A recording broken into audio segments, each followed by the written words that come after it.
تاریخ ابن عساکر اور سیرت ابن اسحاق میں منقول ہے کہ حضور نبی کریم صلی اللہ علیہ وآلہ وسلم سے 1000 برس پیشتر یمن کا ایک بادشاہ تھا جس کا نام تبہ حمیری تھا۔ ایک مرتبہ وہ اپنی سلطنت کے دورے کو نکلا، 12,000 عالم اور حکیم اور 1,32,000 سوار، 1,13,000 پیادے اپنے ہمراہ لیے ہوئے وہ اس شان سے نکلا کہ جہاں بھی جاتا اس کی شان و شوکت دیکھ کر مخلوق خدا چاروں طرف نظارے کے لیے جمع ہو جایا کرتی۔ یہ بادشاہ جب دورہ کرتا ہوا مکہ المکرمہ پہنچا تو اہل مکہ سے کوئی بھی اسے دیکھنے نہیں آیا، ورنہ وہ جہاں جہاں سے گزرتا تھا وہاں مجمع لگ جاتا تھا، لوگ نظارہ کرتے تھے۔ بادشاہ حیران ہوا اور اپنے وزیر اعظم سے اس کی وجہ پوچھی تو اس نے بتایا کہ اس شہر میں ایک گھر ہے جسے بیت اللہ کہتے ہیں، اس کی اور اس کے خادموں کی جو یہاں کے باشندے ہیں تمام لوگ بے حد تعظیم کرتے ہیں، اور جتنا آپ کا لشکر ہے اس سے کہیں زیادہ دور اور نزدیک کے لوگ اس گھر کی زیارت کے لیے آتے ہیں اور یہاں کے لوگوں کی خدمت کر کے جاتے ہیں۔ پھر آپ کا لشکر ان کے لیے کیا حیثیت رکھتا ہے؟ ان کے خیال میں آپ کا لشکر کیوں آئے گا؟ یہ سن کر بادشاہ کو غصہ آیا اور قسم کھا کر کہنے لگا کہ میں اس گھر کو کھدوا دوں گا اور یہاں کے باشندوں کو قتل کروا دوں گا۔ بس اتنا کہنا تھا کہ بادشاہ کے ناک، منہ اور آنکھوں سے خون بہنا شروع ہو گیا، اور ایسا ناظرین کرام بدبودار مادہ بہنے لگا کہ اس کے پاس بیٹھنے کی بھی طاقت نہیں رہی۔ اس مرض کا علاج کیا گیا مگر افاقہ نہیں ہوا۔ شام کے وقت ایک شاہی علماء میں سے ایک عالم ربانی جو حکیم بھی تھے اور بہت بڑا درجہ تھا، وہ تشریف لائے اور نبض دیکھ کر فرمایا کہ مرض آسمانی ہے اور علاج زمین کا ہو رہا ہے۔ انہوں نے کہا کہ اے بادشاہ، آپ نے اگر کوئی بری نیت کی ہے تو فوراً اس سے توبہ کر لیں۔ بادشاہ نے دل ہی دل میں بیت اللہ شریف اور خدام کعبہ سے متعلق اپنے ارادے کی توبہ کی۔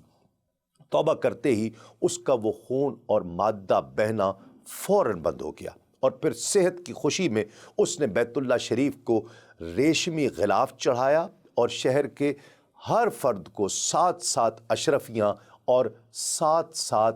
ریشمی جوڑے نظر کیے۔ پھر وہ مکہ سے چل کر مدینہ منورہ پہنچا تو علماء جو اس کے ہمراہ تھے، جو کتب سماویہ کے عالم تھے بہت بڑے، وہاں کی مٹی کو سونگھا، مدینہ پاک کی اور کنکریوں کو دیکھا، اور نبی آخر الزماں صلی اللہ علیہ وآلہ وسلم کی ہجرت گاہ کی جو علامات انہوں نے پڑھ رکھی تھی ان کے مطابق اس سرزمین کو پایا۔ تو آپس میں انہوں نے عہد کر لیا کہ ہم تو یہاں سے اب جانے والے نہیں ہیں، یہیں پر مر جائیں گے مگر اس سرزمین کو چھوڑیں گے نہیں۔ اگر ہماری قسمت نے یاوری کی تو کبھی نہ کبھی جب بھی نبی آخر الزماں صلی اللہ علیہ وآلہ وسلم یہاں پر جلوہ فرما ہوں گے، ہمیں بھی زیارت کا شرف حاصل ہو جائے گا، اور اگر نہ ہو سکا تو ہماری قبروں پر تو ضرور کبھی نہ کبھی ان کے قدموں کی خاک اڑ کر پڑ جائے گی، شاید یہی ہمارے لیے نجات کا ذریعہ بن جائے۔ یہ ارادہ سن کر بادشاہ نے ان عالموں کے واسطے 400 مکان بنوائے۔ وہ مان گیا کہ ٹھیک ہے، یہیں رک جاؤ، اور اس بڑے عالم ربانی کے مکان کے پاس حضور کی خاطر 1-2 منزلہ عمدہ مکان تعمیر کروایا، اور وصیت کر دی کہ جب بھی نبی کریم صلی اللہ علیہ وآلہ وسلم یہاں تشریف لائیں تو یہ مکان، میری خواہش ہے، یہ میری جانب سے خدمت ہے کہ آقا علیہ الصلوۃ والسلام کی آرام گاہ یہ مکان ہو۔ اور ان 400 علماء کی کافی مالی امداد بھی کی اور کہا کہ تم ہمیشہ یہیں رہو، کوئی بات نہیں، اور پھر اس بڑے عالم ربانی کو ایک خط لکھ کر دیا اور کہا کہ یہ خط اس نبی آخر الزماں صلی اللہ علیہ وآلہ وسلم کی خدمت اقدس میں پیش کر دینا، اور اگر زندگی بھر تمہیں حضور کی زیارت کا موقع نہ مل پائے تو اپنی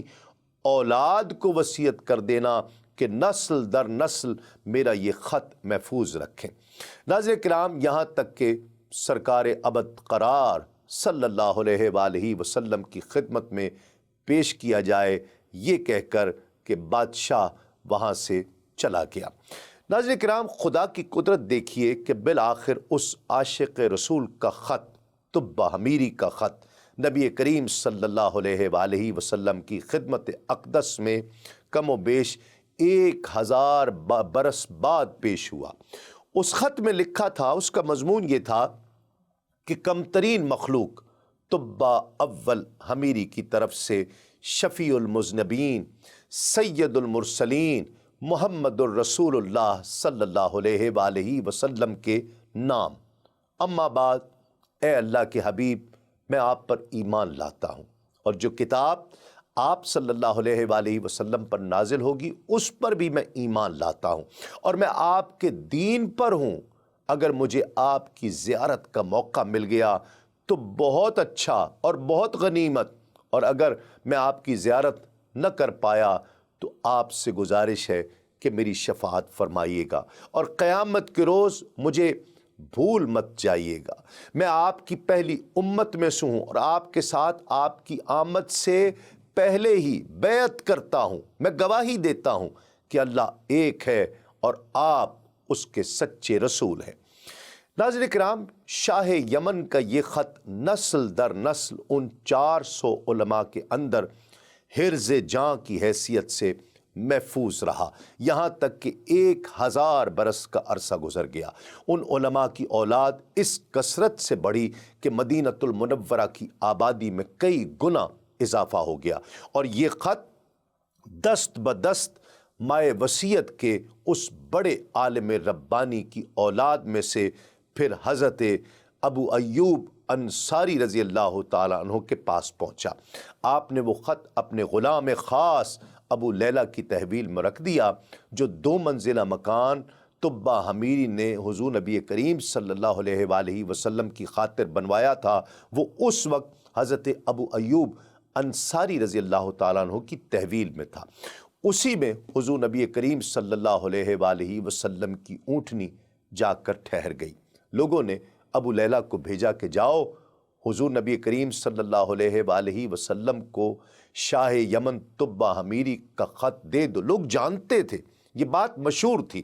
جب ابو لیلہ حاضر ہوا تو حضور نبی کریم صلی اللہ علیہ وآلہ وسلم نے دیکھتے ہی فرمایا، تو ابو لیلہ ہے؟ یہ سن کر ابو لیلہ حیران ہو گیا کہ میری تو پہلی ملاقات ہے۔ حضور نبی کریم صلی اللہ علیہ وآلہ وسلم نے فرمایا، میں محمد الرسول اللہ ہوں، شاہ یمن کا جو خط تمہارے پاس امانت رکھا گیا ہے، لاؤ وہ مجھے دے دو۔ ابو لیلہ نے وہ خط دیا۔ حضور نبی کریم صلی اللہ علیہ وآلہ وسلم نے پڑھ کر فرمایا، صالح بھائی طبہ کو آفرین ہے، شاباش ہے۔